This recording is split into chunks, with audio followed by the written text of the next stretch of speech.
Breaking news చూస్తున్నాం. తెలంగాణ రాష్ట్ర ప్రభుత్వం ప్రతిష్టాత్మకంగా ధరణికి సంబంధించి రైతుల సమస్యలు తీరుస్తామంటూ ఎన్నికల నేపథ్యంలో కూడా హామీ ఇచ్చింది. దానికి అనుగుణంగా ఇప్పుడు ధరణిని ఎన్ఐసి చేతికి ఇవ్వనుంది. తెలంగాణ ప్రభుత్వం ఈ విషయంపైన కీలక నిర్ణయం తీసుకుంది.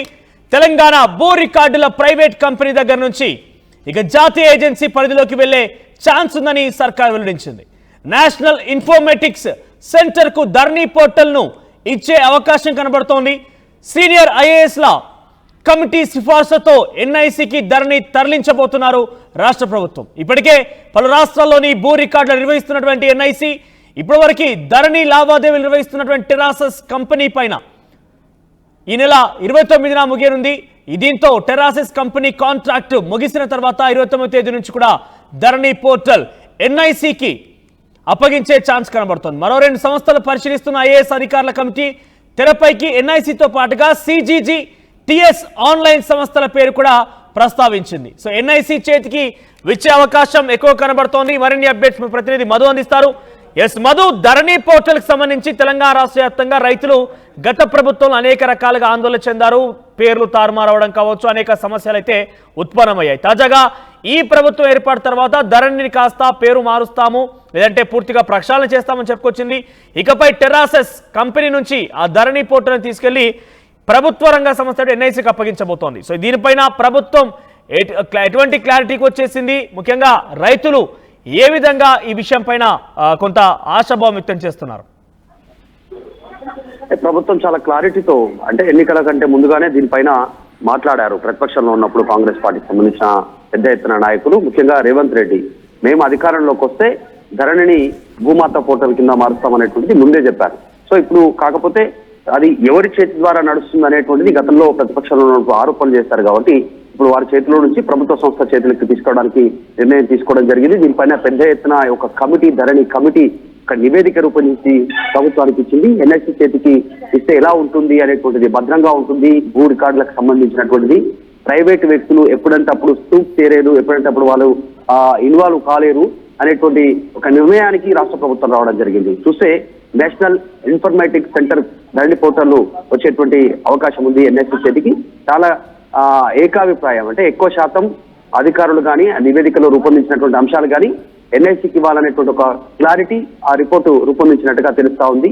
ఇప్పటికే సీనియర్ ఐఏఎస్ సంబంధించినటువంటి కమిటీ కూడా ఇదే నివేదిక రూపొందించింది. వాళ్ళ రాష్ట్రాల్లో ఇతర రాష్ట్రాల్లో ఈ భూ రికార్డులు ఆల్రెడీ ఎన్ఐసి నిర్వహిస్తా ఉంది. రాష్ట్ర భూ రికార్డులు ఇటు ప్రైవేట్ కానీ ఇటు ప్రభుత్వానికి సంబంధించినటువంటి భూ రికార్డులు.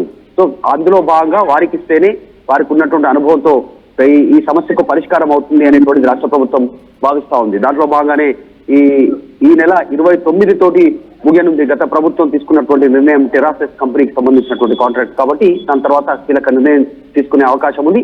మరొక 2 సంస్థలు కూడా పరిశీలించే అవకాశం ఉంది. ఎందుకంటే ప్రభుత్వం ఆల్టర్నేటివ్ గా కూడా దృష్టి పెడుతుంది కాబట్టి కొత్తగా సిజిజి తర్వాత టిఎస్ ఆన్లైన్ సంస్థలను కూడా పరిగణలోకి తీసుకుంటుంది. మొత్తానికైతే ఎన్ఐసి చేతికి ధరణి పోర్టల్ వెళ్లేటువంటి అవకాశం ఉంది. ప్రతిపక్షంలో ఉన్నప్పుడు కీలక వ్యాఖ్యలు చేశారు, మేము వస్తే ధరణిని బంగాళాఖాతంలో వేస్తామనేటువంటి. అందులో భాగంగానే ధరణిని భూమాత పోర్టల్ కింద మారుస్తూ పూర్తిగా ప్రభుత్వ ప్రైవేటుకు సంబంధించినటువంటి వ్యవసాయ అన్ని రకాల భూములన్నీ కూడా ఈ పోర్టల్ కిందకి రానున్నాయి. ధరణి పోర్టల్ ద్వారా ఎన్ఐసి చేతికి ప్రభుత్వం అప్పగించడం. ఎస్ మధు, గతంలో ధరణికి సంబంధించి స్పెషల్ డ్రైవ్ కూడా కండక్ట్ చేసింది ప్రభుత్వం ఏర్పాటైన తర్వాత. తొలినాళ్ళలోనే కొన్ని సమస్యల పరిష్కారానికి సంబంధించి కూడా స్పెషల్ డ్రైవ్ లో, అంటే ఇంతవరకు ఎన్ని సమస్యలు పరిష్కారం అయ్యాయి, ఇంకా ప్రధానంగా ఎటువంటి మార్పులు ఉండబోతున్నాయి, అంటే ధరణికి సంబంధించి ఎటువంటి మార్పులతోని దాన్ని ఎన్ఐసికి అప్పగించబోతున్నారు? ఎగ్జాక్ట్లీ, ధరణి సంబంధించినటువంటి పోర్టల్లో గత ప్రభుత్వంలో వచ్చినటువంటి సాంకేతిక సమస్యలు, ఇప్పుడు ఎగ్జాంపుల్ తీసుకుంటే మనం ధరణి వల్ల ఇబ్బంది పడినటువంటి రైతుల ఇష్యూస్ ఎలా ఉన్నాయంటే, గతంలో వారికి 5 ఎకరాల భూమి ఉంటే ధరణి పోర్టల్లో ఎంట్రీ అయ్యేటప్పుడు 4 ఎకరాల 5 గుంటలు, ఇలా 4 ఎకరాల 10 గుంటలు ఇలా ఎంట్రీ అయినటువంటి పరిస్థితి. వీళ్ళ చేతిలో పూర్తి స్థాయిలో 5 ఎకరాల పట్టా ఉన్నప్పటికీ కూడా ధరణి పోర్టల్లో చిన్న సాంకేతిక సమస్యతో ఇబ్బందులు పడ్డారు. తర్వాత చిన్న పేరు ఇనిషియల్ తప్పున్నా, ఒకవేళ డాటా అక్కడ ఎంట్రీ చేసేటువంటి వ్యక్తి చేసినటువంటి తప్పు వల్ల చిన్న ఒక అక్షరం దోషం వల్ల ఇబ్బంది పడ్డా, తర్వాత తల్లిదండ్రుల పేరులో చిన్న సమస్య ఉన్నా కూడా ఆ భూమి అమ్మకానికి కానీ కొనుగోలు కానీ వ్యవహారం లేకుండా ఉండేది. తీవ్రమైనటువంటి సమస్యలు ఎదుర్కొన్నారు. ఒకవేళ జాయింట్ కి సంబంధించినటువంటి కుటుంబ సభ్యుల భూ పంపిణీకి సంబంధించి కూడా తీవ్ర సమస్యలు ఎదుర్కొన్నారు. ఇక్కడితోటే కాకుండా ఇంకా టెక్నికల్ గా అనేక అంశాలు ఎదుర్కొన్నారు. కొంతమందికి ప్రొహిబిటెడ్ ఏరియాలో చూపించడం కావచ్చు, ఇలా కొన్ని ప్రభుత్వ భూములు అన్యాక్రాంతం అయిపోయినటువంటి సిచ్యువేషన్, వీటన్నిటి సాల్వ్ కోసమే రాష్ట్ర ప్రభుత్వం ఇన్ని రోజులు సీనియర్ ఐఏఎస్ల కమిటీతో పాటు ధరణి కమిటీ కూడా దీనిపైన అధ్యయనం చేసింది, ఒక నివేదిక ఇచ్చింది ప్రభుత్వానికి. త్వరలోనే దీనికి పుల్ స్టాప్ పెట్టడానికి 29 తర్వాత ఈ నెల తర్వాత ఎన్ఐసి చేతికి రాష్ట్ర ప్రభుత్వం పూర్తిగా భూ రికార్డులకు సంబంధించినటువంటి అప్పజెప్పనుంది. దాని తర్వాత భూమాత పోర్టల్ కింద పూర్తి స్థాయిలో దీన్ని ప్రక్షాళన చేసేటువంటి దిశగా ముందుకు వెళ్ళనుంది రాష్ట్ర ప్రభుత్వం. రైట్ మధు, మొత్తం మీద సుమారుగా 4-5 ఏళ్ల పాటుగా చాలా తీవ్ర సమస్యలతో ధరణి బాధితులుగా రైతులందరూ కూడా ఉన్నారు. ఎందుకంటే ధరణిలో అనేక లోపాలు కూడా ఉన్నాయి. ఆ లోపాలపైన గతంలో అసెంబ్లీ ఎన్నికల నేపథ్యంలో పెద్ద ఎత్తున చర్చ కూడా వచ్చింది. ఇరు పార్టీలు ఒకరిపై ఒకరు పెద్ద ఎత్తున ఈ విషయం పైన మాటల తూటాలు కూడా పేల్చుకున్నారు. ధరణిని బంగాళాఖాతంలో కలిపేస్తామంటూ కాంగ్రెస్ పార్టీ అప్పుడు ఎన్నికల్లోనే చెప్పుకొచ్చింది. ఇప్పుడు ప్రభుత్వం ఏర్పాటై సుమారుగా 9 నెలలు కావస్తుంది.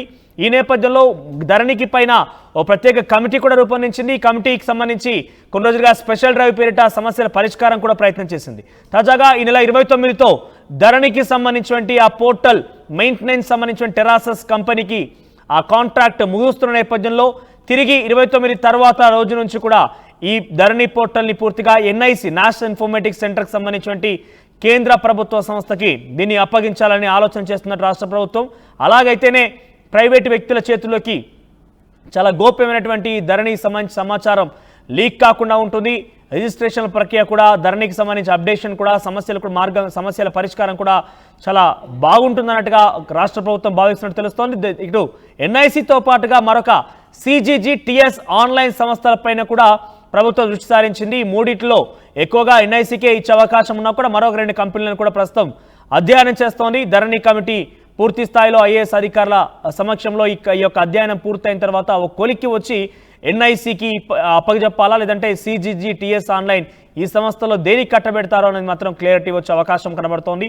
సో మొత్తమే ధరణి సమస్యలు అయితే పరిష్కార మార్గం చూపించేందుకు, రైతులకి ధరణి నుంచి ఉపశమనం కల్పించేందుకైతే రాష్ట్ర ప్రభుత్వం ప్రయత్నం చేస్తోంది.